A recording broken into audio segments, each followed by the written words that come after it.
Oke, assalamualaikum warahmatullahi wabarakatuh. Pada pertemuan kali ini saya akan membahas tentang jarak titik, garis, bidang dalam sebuah ruang. Oke. Pertama-tama kita harus tahu dulu apa itu jarak. Jarak itu lintasan terpendek dari dua buah objek. Jadi jarak itu harus lintasan terpendek. Ingat, harus lintasan terpendek. Contohnya di sini, kalau saya punya sebuah titik dan juga sebuah garis. Tentukan jarak titik ini ke garis ini. Bagaimana? Nah, maka jaraknya itu ini, sini. Dari sini ke sini. Oke. Kenapa, Bu? Tidak dari tengah sini ke atas garis sini, ke ujung garis sini. Kenapa? Tidak dari atas sini ke ujung garis sini. Kenapa? Karena di sini jarak itu merupakan lintasan terpendek. Nah, kalau dibandingkan dari titik sini ke ujung atas sini dengan dari titik sini ke ujung titik ini, misalnya nih ya, A1, A2, A3. Yang paling pendek yang mana? Tentu pasti dari titik A sini ke titik A2. Kenapa? Karena ini kan membentuk sisi miring. Kalau sisi miring tentunya ini lintasannya terpanjang, gitu ya, terpanjang. Oke, berarti yang lintasan terpendek berada di titik A2. Maka ini jaraknya. Oke. Contoh kedua, kalau titiknya saya pindahkan ke sebelah sini, terus garisnya di sebelah sini. Mana jaraknya? Apakah ke titik yang ini A1 atau ke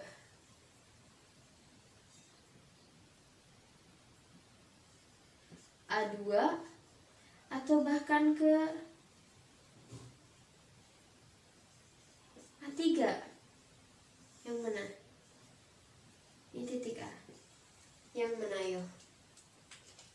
Ya, tentunya jarak dari A ke garis ini ada di jarak A2 ini. Karena ini merupakan lintasan terpendek dari dua buah objek. Di sini objeknya apa? Objeknya itu ada titik dan garis gitu. Bisa dipahami untuk jarak? Oke, pintar ya, bisa ya. Nah, selain itu dalam jarak titik garis bidang dalam ruang itu, sebelum masuk ke mencari jarak titik garis bidang dalam ruang, kita harus belajar dulu tentang proyeksi unsur pada unsur lain. Nah, di sini. Apa itu proyeksi? Ya, proyeksi itu sama seperti bayangan atau siluet ya. Ini itu seperti kayak bayangan atau siluet. Bedanya apa nih, Bu? Kalau proyeksi kok hanya sama seperti, bukan proyeksi itu adalah sebuah bayangan. Kenapa? Karena dalam proyeksi ini dipantulkannya bukan terhadap cermin, tapi terhadap sebuah layar. Misalnya nih. Di sini saya punya sebuah objek nih ya, objek. Objeknya itu ini nih, spidol. Diproyeksikan terhadap papan tulis ini, ya.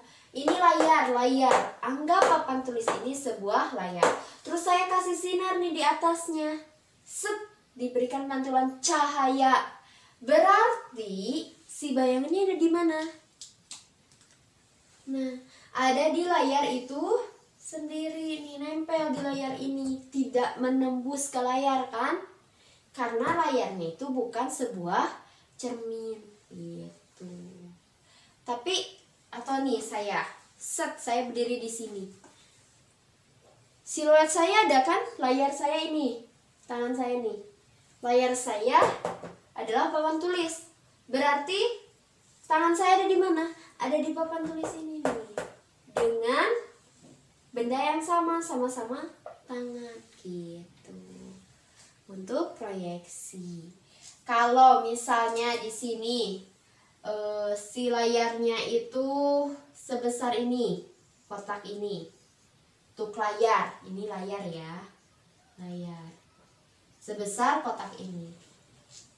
Terus saya taruh nih spidol ini di sini di atas layar. Set. Berarti bayangannya itu akan menghasilkan gimana? Gimana nih? Apakah gini? Atau bahkan hanya segini memotong? Atau terpotong? Ya betul, berarti bayangannya akan terpotong menyesuaikan dengan layar yang telah dibentuk gitu. Maka proyeksi itu dipengaruhi oleh sebuah layar, tergantung besar kecilnya sebuah layar. Kecuali nih kalau sebesar gini, terus saya taruh spidol segini, berarti ada kan spidolnya segini ya. Nah, kalau misalnya layarnya lebih kecil, kalau spidolnya di atasnya, berarti si spidol ini bayangannya akan terpotong oleh sebuah layar. Nah, itu. Ya, gampang ya? Oke. Di sini, yang pertama proyeksi unsur pada unsur lain itu, yang pertama kita akan membahas tentang proyeksi titik ke garis. Oke, titik ke garis. Di sini saya punya sebuah titik. Kita beri nama titik C, ya. Kita beri nama titik C. Diproyeksikan ke garis AB. Misalnya saya punya garis AB.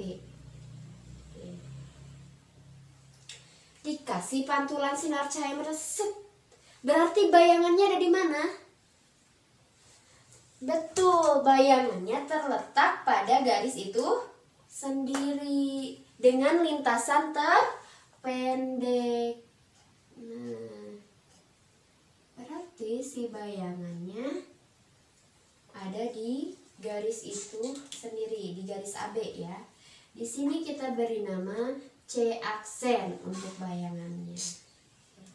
Berarti di sini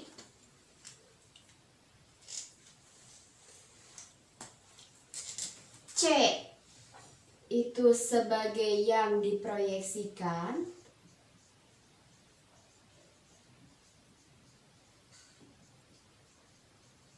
sedangkan C aksen hasil proyeksi, dan AB sebagai layar. Oke, sini. Atau bisa juga C itu yang diproyeksikan adalah sebuah benda. Bendanya apa? Titik. C aksennya itu sebuah bayangan. AB itu sebuah layar. Gitu. Oke, yang kedua kita akan membahas tentang proyeksi titik ke bidang.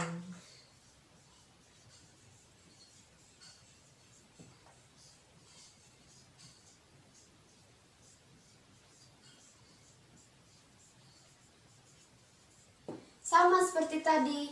Di sini saya punya titik C dan bidang oke, A, B, C, D. Oke. Atau jangan A, B, C, D, E, F, G, H ya.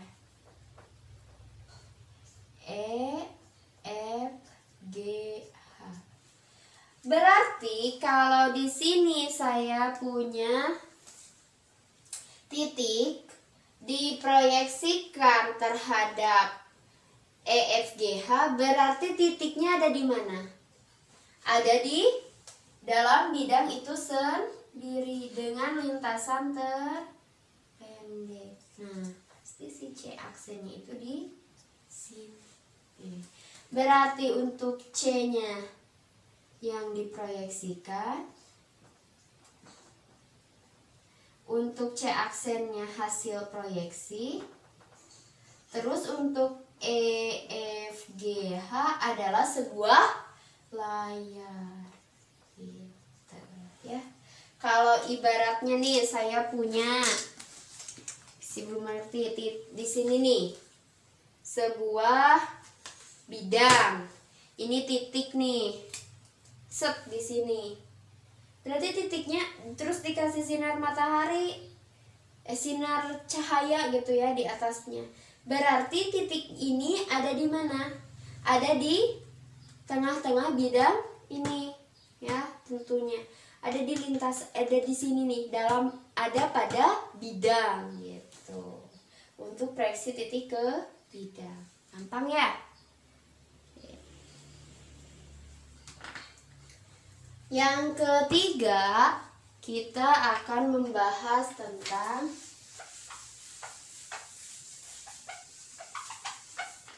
proyeksi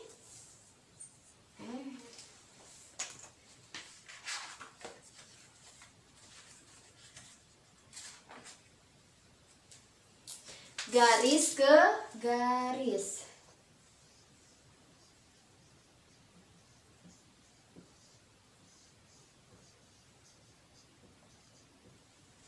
Oke.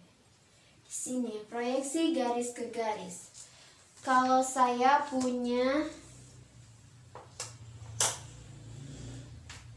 garis CD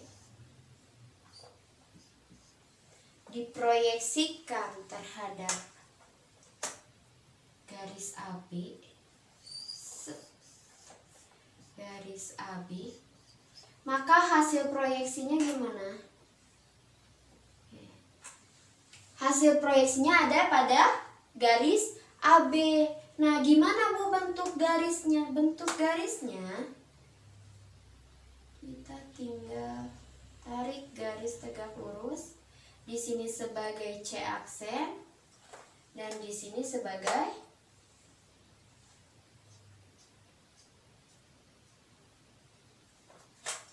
D aksen.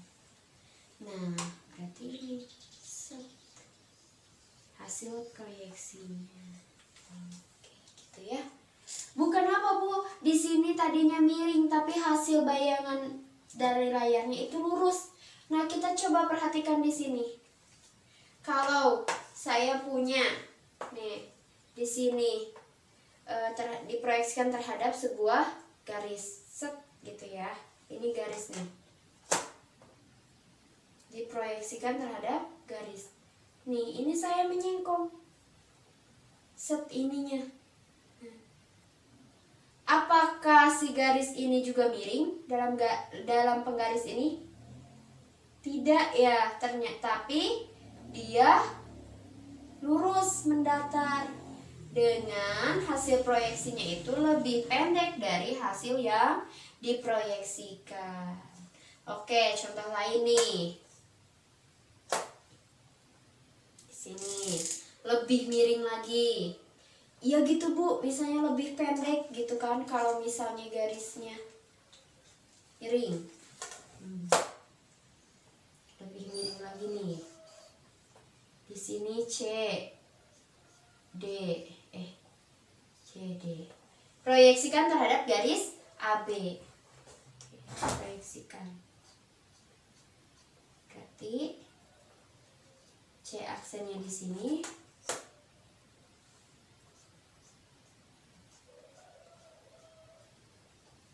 D aksennya di sini.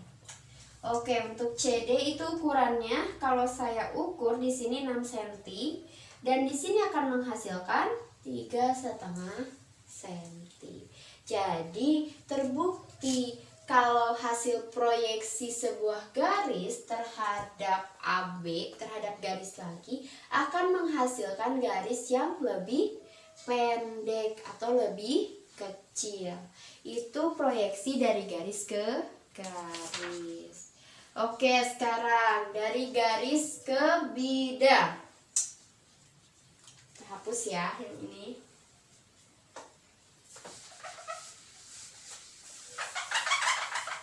Yang keempat itu dari garis ke bidang.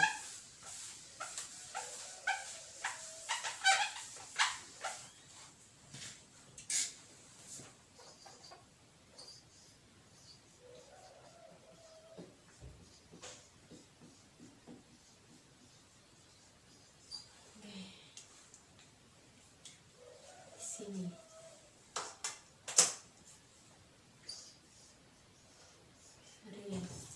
Diproyeksikan ke garis ini. Garis CD masih diproyeksikan ke bidang EFG, EFGH misalnya.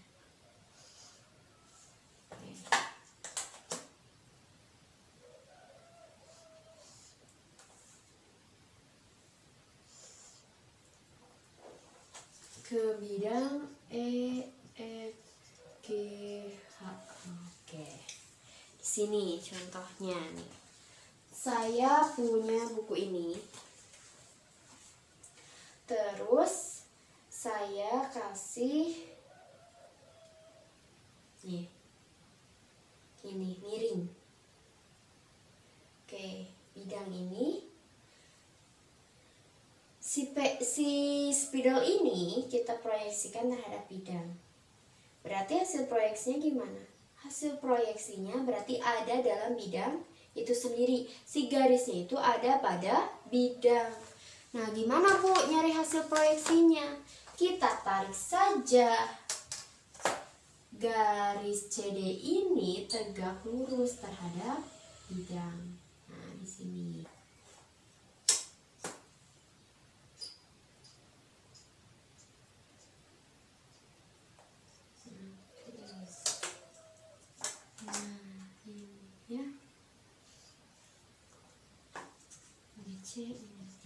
Gampang ya untuk proyeksi terhadap bidang.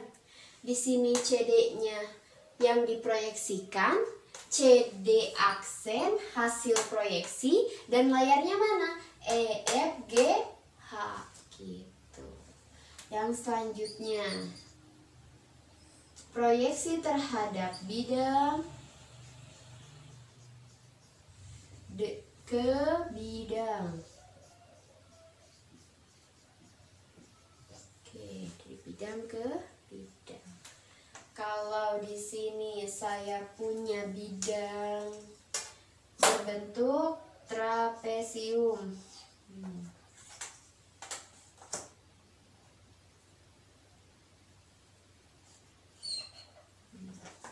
Itu ya.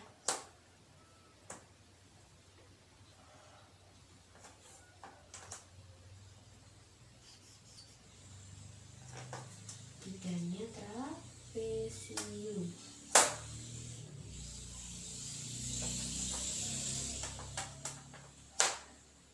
Terus diproyeksikan terhadap bidang.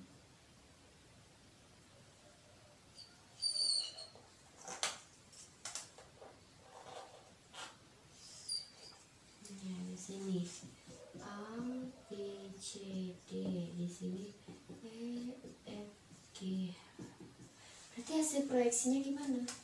Tentunya hasil proyeksinya akan seperti ini. Ada hasil proyeksinya itu ada pada bidangnya.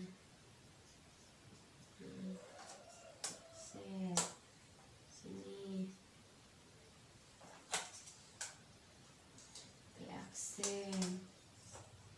Sini C aksen. Terus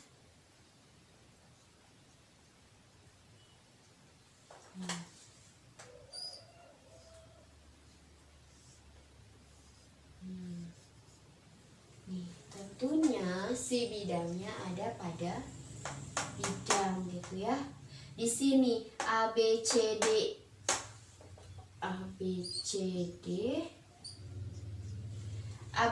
itu yang diproyeksikan, sedangkan A, B, C, D aksen, hasil proyeksi, dan E, F, G, H merupakan sebuah layar. Nah, perlu kalian tahu juga, kenapa ini Bu bentuknya ternyata sama gitu kan? Si bidangnya tuh nggak kayak garis yang tadinya miring jadi lurus gitu kan. Nah, kalau misalnya bidang ini itu kan ibu letakkan di sejajar gitu ya. Kalau bidang itu ibu letakkannya sejajar, maka hasilnya juga akan menghasilkan benda yang sama gitu ya. Bentuknya itu sama gitu kalau sejajar. Nah, terus kalau misalnya nih ibu punya bidang nih bidang. Terus bidang ini datar. Berarti kan di sini bentuknya datar, berarti si bidang ini akan membentuk bayangan yang sama ya. Kalau misalnya miring, berarti bidang ini bentuk bayangannya itu sama, hanya saja rada miring. Kalau si benda ini diletakkannya ini tegak lurus, nah tegak lurus seperti ini, berarti pada bidang itu akan membentuk sebuah garis gitu. Jika buku jeung buku dikieukeun tah, buku jeung buku tah dikieukeun, berarti kan garis ya menghasilkannya gitu untuk proyeksi. Intinya untuk membuat sebuah proyeksi dalam dua buah objek, kalian tinggal tarik saja garis tegak lurus terhadap si layarnya. Misalnya kayak tadi titik dengan garis, si titik itu tarik garis aja potong-potong ke sebuah layarnya dalam bentuk tegak lurus gitu ya. Oke, untuk proyeksi itu ada 4 ya kesimpulannya. Yang pertama, ada berapa? Ada titik terhadap garis, ada titik terhadap bidang, ada garis terhadap garis, ada garis ke bidang, dan ada bidang ke bidang. Ternyata ada 5 ya. Kalau misalnya sebuah titik saya proyeksikan terhadap garis, akan menghasilkan apa bayangannya? Titik itu sendiri kan, tetapi letaknya ada di sebuah garis. Kalau titik saya proyeksikan nih terhadap sebuah bidang, berarti si bayangannya akan menghasilkan apa? Menghasilkan sebuah titik, tapi titiknya ada pada bidang itu sendiri. Kalau misalnya di sini garis ke garis, berarti akan menghasilkan apa bayangannya? Sama saja kan garis, tapi si garisnya ada terletak pada layarnya. Layarnya itu sebuah garis, berarti si garisnya intinya berimpit gitu ya. Oke, dengan garis itu sendiri. Kalau garis ke bidang, berarti akan menghasilkan garis juga, tapi berada di bidang itu sendiri. Kalau bidang ke bidang, berarti akan menghasilkan bidang, hanya saja bidangnya terletak pada bidang itu sendiri gitu ya untuk proyeksi. Oke, untuk proyeksi ibu rasa sangat gampang ya proyeksi itu. Nah Bu, untuk apa sih belajar proyeksi antara garis ke garis, titik ke garis, titik ke bidang? Nah, tujuannya itu untuk kita bisa mencari sebuah. Oke, langsung di sini kita akan membahas jarak titik ke titik. Oke, perlu kalian ingat atau ada catatan yang perlu kalian benar-benar ingat menurut saya. Untuk mencari jarak titik ke titik, kuncinya itu biasanya menggunakan teorema Pythagoras. Kalian tahu kan teorema Pythagoras? Betul, teorema Pythagoras itu untuk mencari sisi miring, maka kita harus mencari C kuadrat sama dengan A kuadrat ditambah B kuadrat. Jika segitiganya siku-siku. Ini C, A, B. Untuk mencari sisi miringnya berarti C kuadrat sama dengan A kuadrat tambah B kuadrat. Ini merupakan teorema Pythagoras. Oke. Nih, teorema Pythagoras.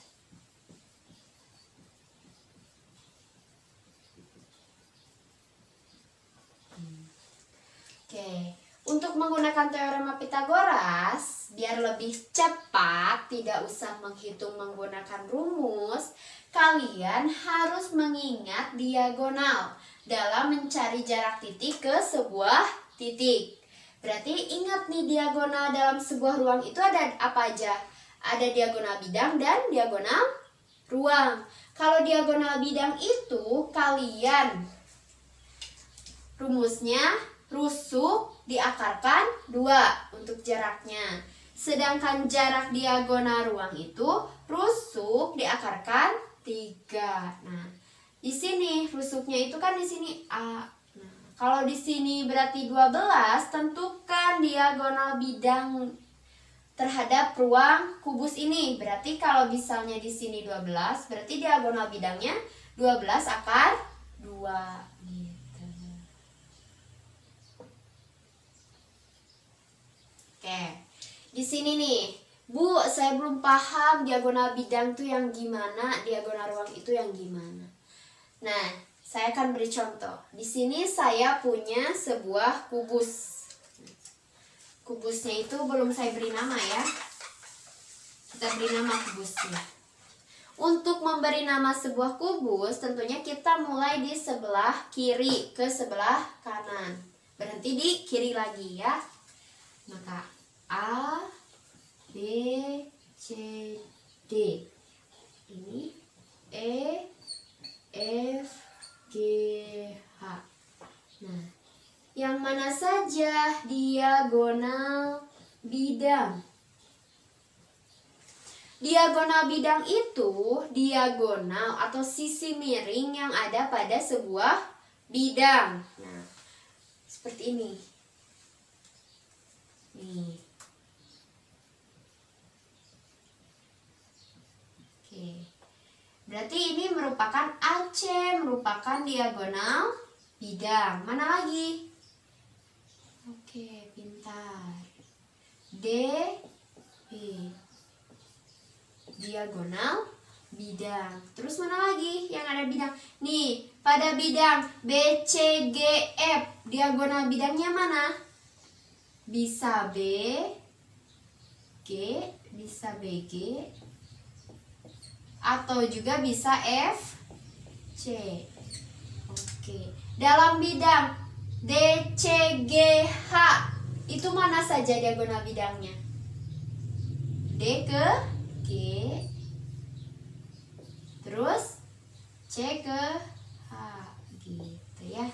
Sekarang diagonal ruang. Biasanya diagonal ruang itu yang berseberangan gitu ya, menyeberang nih.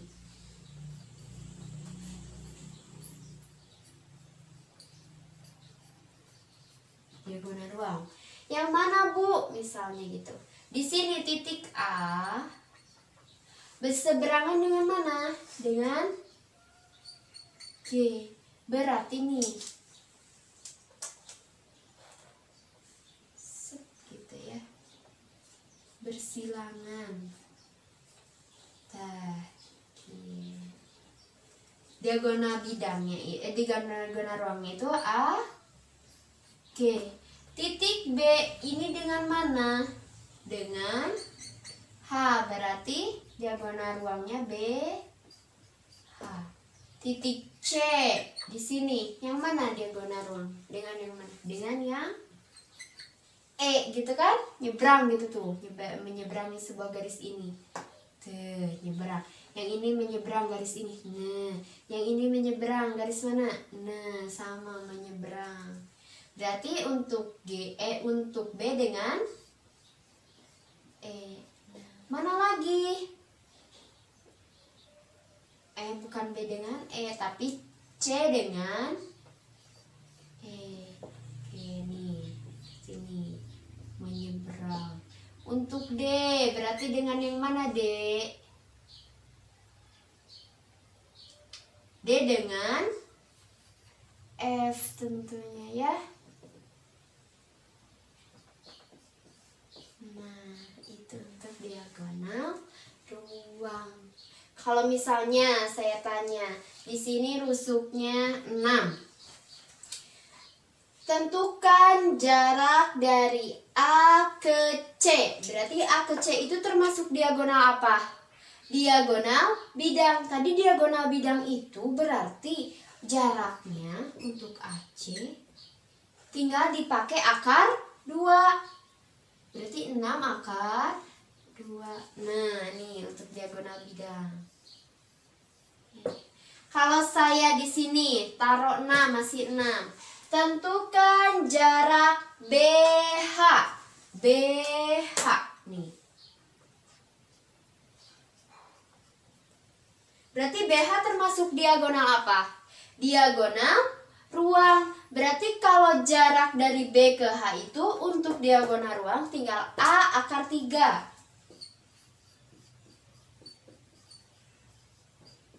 Di sini A itu sebagai rusuk, panjang rusuk. Berarti di sini karena panjang rusuknya 6, berarti jarak B ke H itu 6 akar 3. Nah, biar cepat tidak usah menggunakan Pitagoras. Oke. Sampai di sini untuk jarak titik ke titik ada yang ditanyakan? Kalau tidak, di sini saya akan memberikan contoh soal. Oke, langsung saja ya ke contoh soal. Oke, di sini saya akan membahas contoh soal menentukan jarak titik ke sebuah titik. Di sini contohnya, kubus ABCD EFGH dengan panjang rusuk 12 cm, titik T merupakan titik potong diagonal alas ABCD. Maka tentukan jarak titik A ke titik T. Yang ke B, titik E ke titik T. Oke, di sini penyelesaiannya. Kita gambar dulu sebuah kubus. Tadi kubusnya kita beri nama ABCD EFGH. Nah, untuk penamaan kubus sekali lagi kita mulai dari alas atau dari bawah sebelah kiri ke alas sebelah kanan, tapi masih bagian bawah. Nih. A B C D E F G H. Maka penamaan kubusnya. Oke, tadi untuk panjang rusuknya berapa? 12 cm. Nah, berarti rusuk nih. Ini rusuk, semuanya panjang rusuknya 12 cm. Di soal tadi disebutkan titik T merupakan titik potong diagonal alas ABCD. ABCD itu berarti kan sebuah bidang. Berarti untuk titik T-nya itu merupakan titik potong dari sebuah alas diagonal. Nah, kita gambar dulu nih diagonalnya. Titik potong dari sebuah diagonal alas. Berarti ada diagonal ke AC, ada juga ke DB. Oke. Titik potongnya itu merupakan titik T. Nah, berarti ini merupakan T gitu ya. Oke. Yang ditanyakan mana? Yang ditanyakan itu adalah titik dari titik A ke T. Untuk yang A itu jarak dari titik A ke T. Yang mana? Yang ini. Nah, jarak dari sini ke sini. Ya. Nah, yang ini yang ditanyakan. Oke? AT. Kita lihat di sini. Untuk AT ini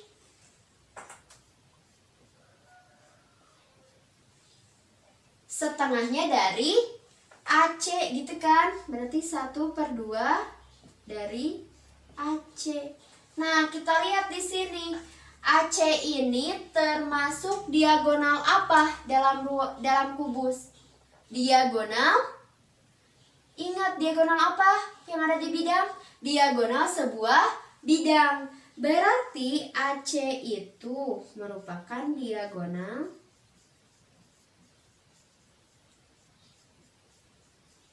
itu ya. Kalau diagonal bidang tadi pada teorema Pitagoras diingat berarti A akar 2. Nah, A ini merupakan panjang rusuk. Rusuknya berapa nih? Rusuknya 12. Berarti tinggal 12 akar 2. Ini baru AC. Oke, sedangkan yang ditanyakan adalah AT. AT itu setengah dari AC. Berarti kita tinggal substitusikan atau lebetkan, masukkan. Nah ya, AT itu setengah dari AC. Masukkan nilai AC-nya yang tadi sudah dicari ke dalam AC ini. Berarti setengah dari 12 akar 2. Berarti nilai AT-nya itu berapa? 6 akar 2. Nah, gitu. Karena jarak A ke T itu setengah dari AC. Paham? Oke, paham ya, bisa. Berarti di sini AT-nya itu 6 akar 2. Nah, gitu. Untuk yang B sekarang, yang B. Yang ditanyakannya apa? Titik E ke T. Mana titik E ke T? Yang mana? Titik E yang mana? Ini titik E. Titik T yang mana? Ini. Kita tarik garis dari E ke T. Nah, gitu ya. Garis set gitu ya. Yang ditanyakan E ke T. Kita lihat di sini. Kalau kita pisahkan, di sini akan membentuk sebuah segitiga. Oke. Nih, mana Bu segitiga? Tah, iya segitiga nanti yang Ibu arsir. Itu ya. Nah, untuk segitiganya kita copotkan ya, kita copotkan. Dia akan membentuk, kalau dilepaskan segitiganya akan membentuk seperti ini.